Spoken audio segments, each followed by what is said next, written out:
Muchas gracias, vicepresidente. Consejero, bueno, vamos a aprovechar que estamos casi solos para poder hablar con un cierto reposo, aunque muy brevemente, sobre la situación de la atención primaria, que sabemos que nos preocupa especialmente cuando estamos hablando del mundo rural, ¿no?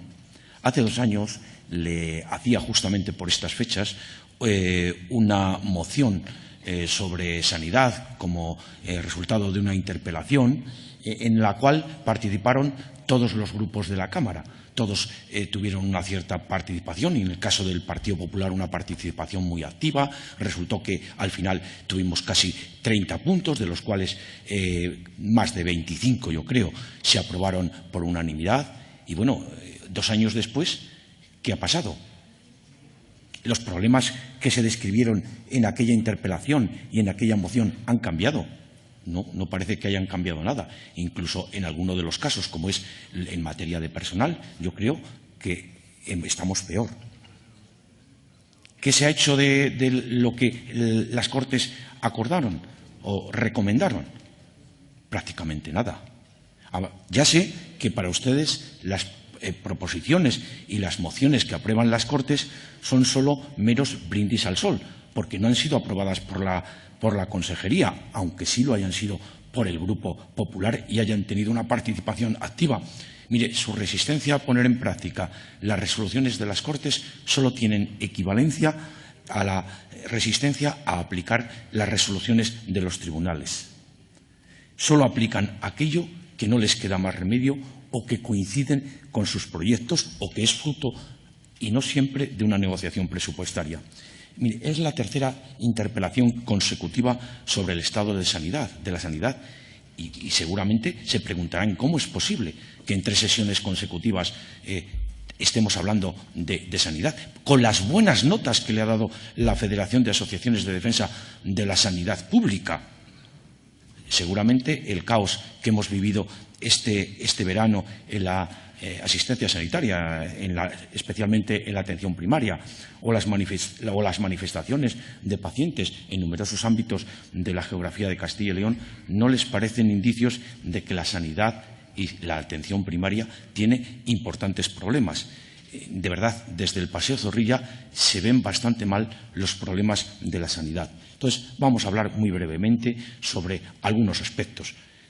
Cómo se presta la sanidad, qué medios tiene, tanto materiales como de personal, y qué problemas tiene de organización, que, por cierto, son importantes porque condiciona a todos los anteriores. Están ustedes eufóricos porque han obtenido 80 puntos de un máximo de 118 en el informe de la Federación de Asociaciones de Defensa de la Sanidad Pública. Les digo, es un magro consuelo, porque el estado de la sanidad española no ha superado los efectos de los recortes de la crisis. Mire, hay un ejemplo que es muy gráfico. Dentro de los índices de calidad elaborados a nivel internacional, el de Lancet es un índice bastante respetable. Bueno, en este acabamos de descender 11 puestos en una clasificación de 195 países. Si miramos los otros índices que nos comparan con Europa, ya no estamos en el grupo de cabeza. Me parece que nos situaban en el puesto 18. A ver si no vamos a tener una sanidad tan buena como creemos. Durante muchos años, la cita con el médico de familia se obtenía en 24 horas y eso nos parecía lo normal. En la actualidad, solamente uno de cada tres pacientes declara obtener la cita para el día siguiente. La consecuente es la derivación a urgencias. En épocas de gran afluencia o en épocas de vacaciones, la demora se nos planta en los 5 días o más. Y esto no ha mejorado en la presente legislatura. Con esto nos extrañará cuál es la saturación de urgencias. Hay datos que no me cuadran. Le he oído en la pregunta anterior sobre el gasto que han realizado en cobertura de vacaciones y no me cuadra. El nivel de cobertura de vacaciones, bajas y jubilaciones, yo creo que ha sido el menor de unos cuantos años, incluidos algunos de la crisis, Y la solución que han tomado, como siempre, ha sido la acumulación de cupos, algo que en la moción habíamos dicho que tenía que ser carácter excepcional. Bueno, pues aquí se ha convertido en la norma. La explicación: no hay médicos en las bolsas de contratación temporal. ¿De verdad? Porque ya empiezo a dudar de muchas cosas, ¿eh? ¿No están propiciando la escasez con ofertas de contrato con duraciones muy cortas? Mira, hay algunos hechos que llaman la atención. Un ejemplo: un médico le ofrecen un mes de sustitución, dice que no. Le ofrecen 2 meses, dice que no. Cuando le ofrecieron 6 meses ya estaba en Cantabria. Y no pasa solamente en una gerencia provincial, pasa en varias más. Con los puestos de difícil cobertura, bueno, ahora ya hemos acabado de estudiar, bueno, no hemos acabado de estudiar, pero después de años de estudio ya está en trámite de información el decreto para incentivar la cobertura. Esperemos que acaben de estudiarlo pronto y que pueda empezar a surtir sus efectos, aunque después haya que modificarlo y rectificarlo. Por cierto, la información que tengo, ya que en Gobierno Abierto no he sido capaz de encontrar nada más que el foro, de lo que veo de los medios de comunicación, le he hecho faltar, en primer lugar, en el tema de definición, el primer criterio, y es que es elemental, es decir, ¿qué es un puesto de difícil cobertura? Aquel que no ha sido cubierto en los procesos anteriores o al que se ha renunciado cuando hemos intentado obtener contrataciones temporales. No lo veo, a lo mejor está, porque como no conozco el borrador del decreto, a lo mejor está. Y en cuanto a los incentivos, los de formación no me parecen suficientemente potentes. Yo les sugiero que a lo mejor, porque hemos hablado 20.000 veces que sobre todo los médicos jóvenes rechazan ir a determinadas zonas porque no quieren adocenarse, porque no quieren quedarse obsoletos. A lo mejor el ofrecerles un compromiso de reciclaje al año puede funcionar. Y seguramente es una cuestión potente.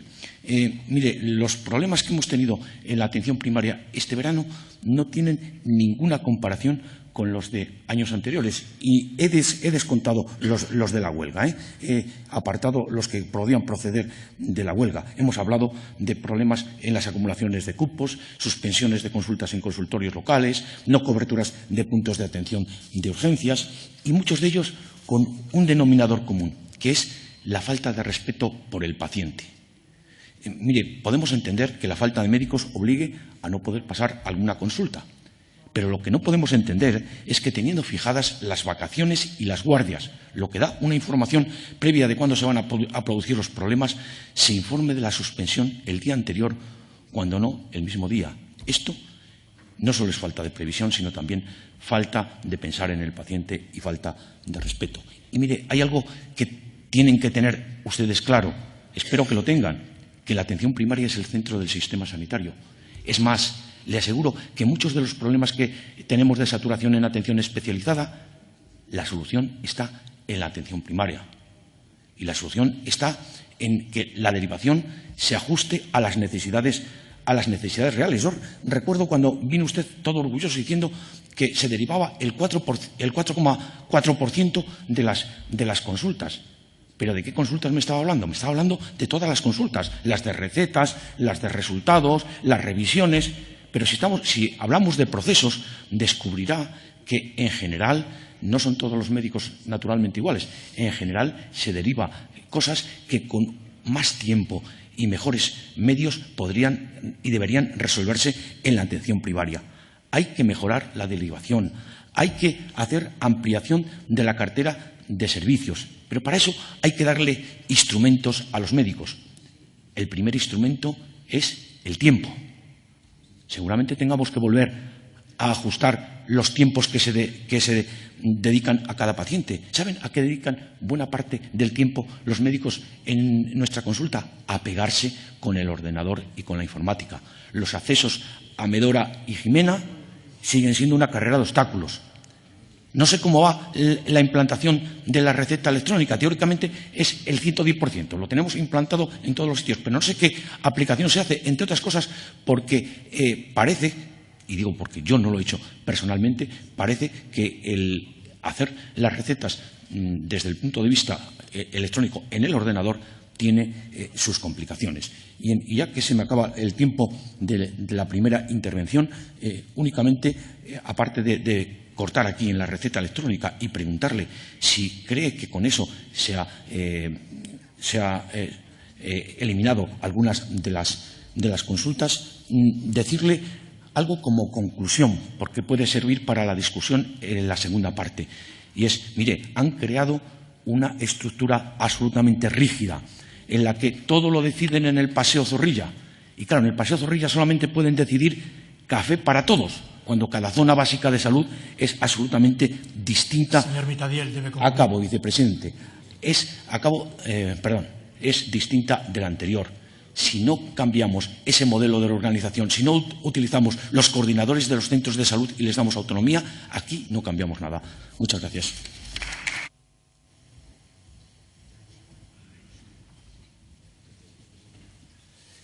Muchas gracias, vicepresidente. En cuanto al desorden, me pasa lo que a usted. Es que es tan breve el lapso de tiempo para hablar de todas las cosas que hay que hablar, que al final intentas hablar de muchas cosas de la manera que puedes. Decía usted que puñalada de pícaro el decirle que solamente iba a hablar de atención primaria. Mire, presentamos un nuevo escrito de interpelación y la mesa nos dijo que no, que se subsumía en la anterior y que, por lo tanto, no podíamos aplicar aquella. O sea que, desde luego, en absoluto. Entre otras cosas, porque cualquiera de los temas de la sanidad da para mucho tiempo. Ha hablado usted de que nuestros datos son absolutamente maravillosos, estamos en la cabeza de España, en muchos, es verdad, en los ratios de médico, de enfermera, la dedicación presupuestaria no es que estemos precisamente en los primeros, pero bueno, estamos razonablemente bien, ¿no? Aunque, desde luego, esos datos tienen un problema y es que generamos todos los años insuficiencias y déficit en el presupuesto, es decir, de un año para otro siempre queda dinero. Pero todos esos datos no tienen demasiado que ver con lo que estamos viendo cada día. Y digo que he intentado diferenciar los temas de la huelga. Me dice usted, cubrimos el 100% de las jubilaciones. Permítame que lo dude. Y seguramente usted no miente, pero no lo sé. Hoy mismo leía algo sobre la Sierra de la Demanda, donde parece que había desaparecido por arte de Birle Birlocui un médico. Y me planteaba, porque ya lo he visto en diversas zonas rurales, ¿qué están haciendo con la plantilla? A ver si es que lo que están haciendo es por la puerta de atrás enviando médicos a las zonas urbanas. Y dicen que es que no los pueden cubrir y la justificación es que no los pueden cubrir porque no tienen interinos, porque no hay nadie en la bolsa de contratación. Bueno, no sé, también leía hoy mismo Toral de los Vados, en el área de Villafranca.